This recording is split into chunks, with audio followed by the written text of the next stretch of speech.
చేతన మనం మన దైనందిన జీవితంలో కూడా ఎన్నో విధాలుగా శ్రీరాముణ్ణి గుర్తు చేసుకుంటూ ఉంటాం.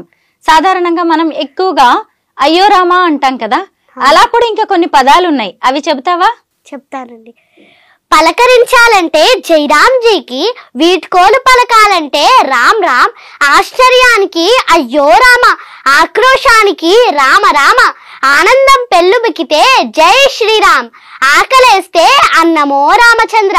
వ్రాయడం ప్రారంభించే ముందు శ్రీరామ నీవే కలవు, ఏ రక్ష లేకపోతే శ్రీరామ రక్ష. అందమైన వాళ్ళు రామ చక్కని వాళ్ళు, రాజు ఎలా ఉండాలంటే రాజారాం, భర్త ఎలా ఉండాలంటే సీతారాం, కొడుకు ఎలా ఉండాలంటే దశరథరాం, అన్న ఎలా ఉండాలంటే సౌమిత్రిరాం, స్నేహితుడు ఎలా ఉండాలంటే మారుతిరాం, పాలకుడికి పర్యాయ పదం అయోధ్యారాం, వీరుడెలా ఉండాలంటే కోదండరాం, పోషకుడెలా ఉండాలంటే కారుణ్యరాం, కష్టాల్లోనూ ఆనందంగా ఎలా ఉండాలంటే ఆనందరాం. అవును, అంతా రామమయం. నిజమే, అంతా రామమయం. రామనామ